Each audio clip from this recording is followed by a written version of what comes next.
अस्सलाम वालेकुम, कैसे हैं आप सब। तो आज हम बात करने जा रहे हैं एक्सरसाइज 4B के क्वेश्चन नंबर 5 की। तो मेरे पास ये बुक 3 है जिसको हम D3 भी बोलते हैं और उसका चैप्टर नंबर 4 चल रहा है जिसका नाम है इंडिसेस एंड स्टैंडर्ड फॉर्म। तो इस चैप्टर से रिलेटेड काफ़ी सोल्यूशंस मैं अपने चैनल पर अपलोड कर चुका हूँ। मैंने अपने चैनल के ऊपर सेपरेट प्लेलिस्ट बनाई हुई है इस चैप्टर के नेम से, वो उसका लिंक मैंने डिस्क्रिप्शन में दे दिया है। अगर आप बाकी सोल्यूशन में इंटरेस्टेड हो तो वो लिंक डिस्क्रिप्शन में से देख सकते हैं। इसके अलावा भी D3 से रिलेटेड, D2 से रिलेटेड और D1 से रिलेटेड, इन तीनों बुक्स से रिलेटेड काफ़ी कंटेंट, काफ़ी सोल्यूशन मेरे चैनल पर अवेलेबल हैं।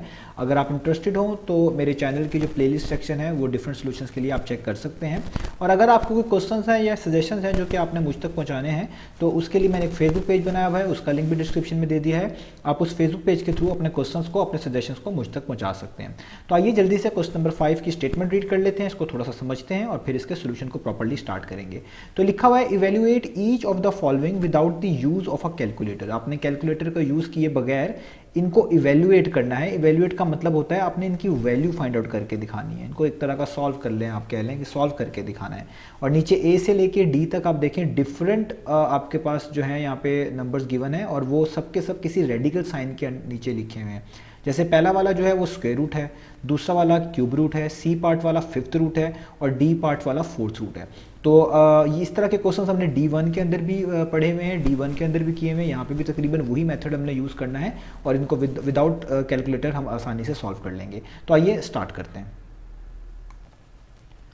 तो ये मैंने आपके सामने पहला जो है क्वेश्चन लिख लिया है। इसको हम पढ़ेंगे स्क्वायर रूट ऑफ 196। मैं पहले भी बता चुका हूँ, ये चीज़ें आपके जहन में होनी चाहिए कि इसको हम बोलते हैं रेडिकल साइन। और रेडिकल साइन बहुत तरह के होते हैं जिसमें किसी एक को स्क्वायर रूट कहते हैं, किसी एक को क्यूब रूट कहते हैं, किसी को फोर्थ रूट कहते हैं और इसी तरीके से आगे चलते हैं। अगर इस तरह का रेडिकल साइन हो और यहाँ पर कुछ भी ना लिखा हो इस जगह पर तो इसको हम बोलेंगे स्क्वायर रूट। बेसिकली ये हमारे पास क्या होता है, इसको हम बोलते हैं स्क्वायर रूट। ठीक है, ये बहुत कॉमन सी चीज़ें आप सबको ही पता है, मैं फिर भी दोबारा बता रहा हूँ यहाँ पर। और स्क्वायर रूट को एक्सपोनेंशियल फॉर्म में, यानी अगर जैसे यहाँ पे मैं इसके नीचे x लिख दूँ तो इसको पढ़ेंगे स्क्वायर रूट ऑफ x। और इसी को ऐसे भी लिखा जा सकता है कि अगर आप ये x वैसे लिख लें और इसके ऊपर इस रेडिकल साइन के बजाय 1/2 लिख दें, क्योंकि स्क्वायर रूट अगर हम हटाएंगे, ये रेडिकल साइन हटाएंगे तो उसकी जगह पे 1/2 डाल देंगे, 1/2 हटाएंगे और तो हम इसको वापस इस फॉर्म में लिख लेंगे। तो इसकी दो फॉर्म्स होती हैं, एक ये वाली जिसको रेडिकल फॉर्म बोलते हैं और एक ये फॉर्म होती है जिसको हम एक्सपोनेंशियल फॉर्म बोलते हैं। तो जब भी आपके पास स्क्वायर रूट के नीचे कोई भी नंबर सॉल्व करने के लिए आए तो एक तरीका जो होता है उसको सॉल्व करने का वो ये होता है कि आप उस नंबर की प्राइम फैक्टराइजेशन कर लें। और वो आप सबको आती होगी, हम यहाँ पे वही करेंगे, जिसको कभी कभार कॉमनली हम एलसीएम भी बोल देते हैं सॉल्व करते हुए। तो आपने यहाँ पे 196 का बेसिकली प्राइम फैक्टराइजेशन करनी है। प्राइम फैक्टराइजेशन का मतलब है इसके ऐसे फैक्टर्स निकालने हैं जो यहाँ पे हम लिखेंगे जो कि प्राइम नंबर्स होंगे। तो हम सबसे पहले सबसे छोटे प्राइम से स्टार्ट करेंगे, 2 से स्टार्ट करेंगे कि 2 के टेबल में 196 आता है या नहीं आता। तो आपको पता है 2 के टेबल में 196 आता है, आप इसको मैन्युअली डिवाइड भी करके देख सकते हैं। और वैसे भी ये बात बड़ी क्लियर है कि 2 9 टाइम्स आप देखें 18 हो जाएगा, 1 कैरी जाएगा तो आपके पास ये बन जाएगा 2 8 टाइम्स 16 बन जाएगा। यानी इसको मैं माइंड के अंदर इस तरह कर लेता हूँ कि 298 टाइम्स ये 196 बन जाएगा। ठीक है, आप इसको डिवाइड करके भी कर सकते हैं। तो देखिए यहाँ पे ये 98 नंबर लिखा हुआ है, इसके एंड पे भी एक इवन नंबर है, इसका मतलब है ये भी 2 पे डिवाइड होगा। तो 98 को जब आप 2 पे डिवाइड करेंगे तो 249 टाइम्स होता है। जैसे 2 4 टाइम्स 8 हो जाएगा, तो यहाँ पे 9 में से 8 माइनस करेंगे तो 1 बचेगा और 8 यहाँ पे पहले से मौजूद है तो 2 9 टाइम्स 18 हो जाएगा। तो उसका मतलब है 249 टाइम्स बन जाएगा ये। तो ये आप अपने माइंड में भी कर सकते हैं, हर पर्सन का अपना डिफरेंट वे होता है उसको करने का कभी कभार कैलकुलेट, लेकिन आप इसको मैन्युअली भी और अपने माइंड में भी दोनों तरीके से इसको सॉल्व कर सकते हैं। तो अब यहाँ पे देखिए 49 नंबर है और 49 आपको पता है ना 2 पर डिवाइड होगा, ना 3 पर, ना 4 पर, ना 5 पर और ना ही 6 पर, ये 7 पर डिवाइड होगा क्योंकि 7 टाइम्स कितना होता है 49। और आप देखें 7 ही बचा, ये प्राइम नंबर है तो ये अपने आप ही पे डिवाइड होगा यानी 7 पे, तो 7 1 टाइम्स कितना हो जाएगा 7। तो आप देखें यहाँ पे 2 दफ़ा 2 आया है और 2 दफ़ा 7 आया है। तो इसको हम अंदर कैसे लिखेंगे, इसको हम अंदर इस तरह लिखेंगे स्क्वायर रूट ऑफ, अब याद रखिएगा स्क्वायर रूट में हमेशा 2 एक जैसों की पेयरिंग करते हैं। जिस तरह यहाँ पे 2 जो है वो 2 दफ़ा आ रहा है, रिपीट हो रहा है, तो इन 2 की पेयरिंग करेंगे। इन दोनों को हम लिखेंगे किस तरह, हम इनको लिखेंगे 2 रेज़ टू पावर 2, यानी 2 दफ़ा 2 है तो 2 रेज़ टू पावर 2 मल्टीप्लाई का साइन और यहाँ पे 2 दफ़ा 7 है तो 7 रेज़ टू पावर 2। तो जितने भी स्क्वायर रूट के क्वेश्चंस होते हैं इसमें हम कोशिश करते हैं कि जो भी नंबर्स रेडिकल साइन के नीचे लिख रहे हैं उनके ऊपर होल पावर 2 बन जाए। अगर बन जाती है वेल एंड गुड, नहीं बनती तो फिर हम उसको वैसे का वैसे ही लिख देते हैं, कोई इसमें इशू नहीं होता। अब जब आपके पास रेडिकल साइन इस तरह आपने लिख लिया है तो आप याद रखिएगा रेडिकल साइन के नीचे जो भी लिखा हो और अगर वो मल्टीप्लाई हो रहा हो तो आप उन सब पे अलग अलग रेडिकल साइन लगा सकते हैं। यानी इस 2 पे का जो स्क्वायर है इस पे आप अलग से रेडिकल साइन यानी स्क्वायर रूट लगा सकते हैं, और जो 7 का स्क्वायर है इस पे आप अलग से रेडिकल साइन यानी स्क्वायर रूट लगा सकते हैं। अब यहाँ पे एक बात बड़ी इंपॉर्टेंट है, वो मैं आपको यहाँ पे समझा देता हूँ क्योंकि यहाँ पे मैं वो डायरेक्ट ही लिखूंगा कि ये 2 का स्क्वायर जो है इसको आप लिखें 2 रेज़ टू पावर 2, और इस रेडिकल साइन की जगह पे मैंने आपको ऊपर भी समझाया था, आप इसको जब हटाएंगे तो इसकी जगह पे 1/2 लगाएंगे। जब आप ऐसे करेंगे तो आपको एक प्रॉपर्टी मैंने बताई भी है इस चैप्टर में कि एक पार के ऊपर इस तरह होल पार आ रही हो तो ये आपस में मल्टीप्लाई हो जाती हैं, यानी 2 मल्टीप्लाई हो जाएगा 1/2 से, तो ये 2 से कट जाएगा तो 2 की पावर 1 बचेगी जो कि 2 ही होती है, तो इसका आंसर 2 हो जाएगा। तो ये मैंने आपको क्यों बताया, ये मैंने आपको इसलिए बताया कि जब भी कोई चीज़ पे स्क्वायर लगाओ और उसकी होल पार स्क्वायर रूट हो यानी उसके ऊपर रेडिकल साइन आ रहा हो तो स्क्वायर और स्क्वायर रूट आपस में कैंसिल आउट हो जाते हैं, जिस तरह मैंने आपको यहाँ पे करके दिखाया है। अगर यहाँ पे क्यूब होता तो तब कैंसिल ना होता, अगर क्यूब है और ऊपर क्यूब रूट आ जाता, उसके लिए आपको पता है यहाँ पे छोटा सा 3 लिखा होता है इसके बाहर इंडेक्स पे, क्यूब रूट उसको बोलते हैं, तो तब भी कैंसिल हो जाता। यानी क्यूब रूट से कैंसिल हो जाता है, स्क्वायर रूट से। अभी तो स्क्वायर है तो जस्ट स्क्वायर रूट से होगा, अगर यहाँ पे क्यूब होता तो वो क्यूब रूट से होता। तो यहाँ पे अब ये स्क्वायर इस स्क्वायर रूट से कैंसिल हो जाएगा, ये वाला स्क्वायर इस स्क्वायर रूट से कैंसिल हो जाएगा, यहाँ पे जस्ट बचेगा 2, यहाँ पे बचेगा 7, और 2 7 टाइम्स आपको पता है क्या होता है, वो होता है 14। तो ये हमने ए पार्ट का आंसर निकाल लिया। स्क्वायर रूट ऑफ 196 क्या होता है 14, और इसका मतलब क्या है, इसका मतलब है 14 एक ऐसा नंबर है जिसका स्क्वायर करें तो 196 मिलता है। स्क्वायर रूट हमें यही चीज़ बता रहा होता है। तो ये हो गया हमारे पास इसका पार्ट नंबर ए। तो अब देखें यहाँ पे बी पार्ट है, इसको हम पढ़ेंगे क्यूब रूट ऑफ 125। तो जिस तरह मैंने स्क्वायर रूट के लिए बारे में बताया था इस तरह मैं आपको यहाँ पे क्यूब रूट के बारे में बता दूँ। अगर कोई क्यूब रूट लिखा है इसको हम क्यूब रूट बोलते हैं, और नीचे कोई भी नंबर लिखा हो, अभी फिलहाल आपको एग्जांपल देने के लिए नीचे मैं x लिख रहा हूँ, तो आप इसको ऐसे भी लिख सकते हैं कि x वैसे ही लिखेंगे और क्यूब रूट की जगह पे आप 1/3 भी लिख सकते हैं। ठीक है, तो 1/3 जो है इस तरह लिखना है, इसको बोलते हैं एक्सपोनेंशियल फॉर्म और इसको बोलते हैं रेडिकल फॉर्म। ये दोनों चीज़ों का मतलब सेम होता है। आपको इसलिए बताइए कि अगर क्यूब रूट आप हटा दें तो इसकी जगह पे 1/3 लिख सकते हैं, और 1/3 की जगह को हटा दें तो उसकी जगह पे इस तरह का रेडिकल साइन जिसको हम क्यूब रूट बोलते हैं वो भी लिख सकते हैं। तो यहाँ पे भी आपने वही करना है जो भी लास्ट क्वेश्चन में किया था, आपने इसकी प्राइम फैक्टराइजेशन करनी है। तो 125 को हम यहाँ पे इसकी प्राइम फैक्टराइजेशन करेंगे।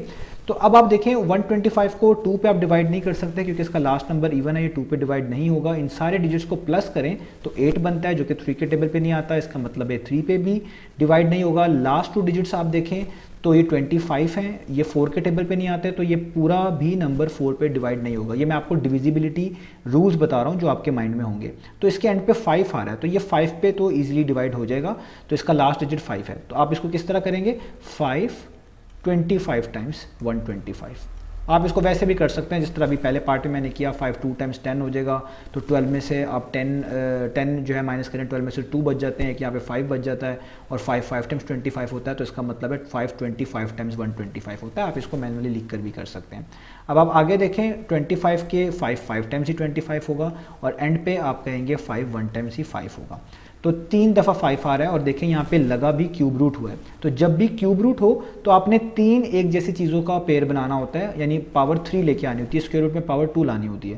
तो हम यहाँ पे क्या लिखेंगे, हम यहाँ पे लिखेंगे क्यूब रूट इस तरीके से, और 5 की पावर 3, 5 की होल पावर 3। ठीक है, अब देखें इसको अभी मैंने समझाया था आपको कि जब भी आपके पास कोई पावर आएगी, जैसे इधर 5 के ऊपर पावर 3 आ रही है और इसके ऊपर भी जो क्यूब रूट लगा हुआ है, इस वाली प्रॉपर्टी के थ्रू हम उसको लिख सकते हैं 1/3। और देखें ये जब अगली बार आप इसको आगे करेंगे तो ये 3 पावर और उसके ऊपर जो होल पावर है ये आपस में मल्टीप्लाई हो जाती है। ये प्रॉपर्टी भी समझा चुका हूँ, तो ये कैंसिल हो जाएगी और सिर्फ आपके पास 5 बचेगा। तो इसी तरीके से यहाँ पे ये क्यूब और ये क्यूब रूट कैंसिल हो जाएगा, तो आपके पास जैसे इसका आंसर क्या बचेगा 5। तो ये हमारे पास हो गया इसके बी पार्ट का आंसर। तो देखिए अब यहाँ पे लिखा हुआ है, इसको हम पढ़ते हैं 5th रूट, क्योंकि यहाँ पे ये इंडेक्स इसका 5 है, इसको इंडेक्स बोलते हैं। तो ये 5th रूट है 1/32 का। तो आप क्या करें, सबसे पहले जो नंबर्स हैं इनकी प्राइम फैक्टराइजेशन कर लें। जिस तरह 32 है यहाँ पे, इसकी हम प्राइम फैक्टराइजेशन कर लेते हैं। तो आपको पता है ये 2 पर डिवाइड होता है, 2 16 टाइम्स कितना होता है 32, 2 8 टाइम्स कितना होता है 16, 2 4 टाइम्स कितना होता है 8, 2 2 टाइम्स 4 और 2 1 टाइम्स 2, 1 आ गया, तो इसका मतलब है यहाँ पे बात खत्म हो गई। तो ये हमने इसकी प्राइम फैक्टराइजेशन कर ली। 1 की तो करने की ज़रूरत नहीं है, आपको पता है कि 1 की तो 1 ही होनी है। अब आपने एक चीज़ याद रखनी है कि जब भी आपके पास रेडिकल साइन आ रहा हो, उसके नीचे कोई चीज़ डिवाइड हो रही हो, इस तरह की फॉर्म में लिखी हो, एक फ्रैक्शन लिखी हो, तो वो अलग अलग अप्लाई होती है। यानी वो ऊपर जो 1 है उस पर अलग से अप्लाई होगी, जिस तरह ये मैं लिख रहा हूँ, और जो नीचे 32 है उस पर ये अलग से अप्लाई होगी, इस तरीके से। अब देखें 1 की, इसको क्या पढ़ेंगे, ये जो हमारे पास लिखा, मैं यहाँ पे लिख रहा हूँ उसको, ये जो फिफ्थ रूट है 1 का, जिस तरह क्यूब रूट को 1/3 लिखते थे, स्क्वायर रूट को 1/2 लिखते थे, तो फिफ्थ रूट को क्या लिखेंगे, इसको लिखेंगे 1 की पावर 1/5। और ये आप याद रखें कि अगर ब्रैकेट्स के अंदर 1 हो और उसके ऊपर कोई भी पावर आ रही हो, यानी इस तरह की कोई भी पावर मौजूद हो, तो उसका आंसर 1 ही होता है। ठीक है, तो जब आपके पास नीचे बेस आ जाए, यहाँ पे आप पावर 2 कर दें, यहाँ पे पावर 3 कर दें, यहाँ पे 4 कर दें, यहाँ पे आप -1 कर दें, -2 कर दें, तो इससे इस पर कोई भी फर्क नहीं पड़ता, इसका आंसर 1 ही आता है। तो इसलिए ऊपर वाले का तो आंसर मैं डायरेक्ट ही लिख सकता हूँ कि तो 1 ही होगा। ठीक है, और आप इसको ऐसे भी कह सकते हैं कि फिफ्थ रूट का मतलब होता है ऐसा नंबर ढूंढें जिसके ऊपर होल पावर 5 ली जाए तो वो वापस यही नंबर बच जाए 1, और आपको पता है 1 के ऊपर ही होल पावर 5 ली जाए तो वापस 1 बनता है, और ये वाला 5 इस फिफ्थ रूट से कैंसिल हो जाएगा, तो तब भी इसका आंसर आप 1 ही लिखेंगे।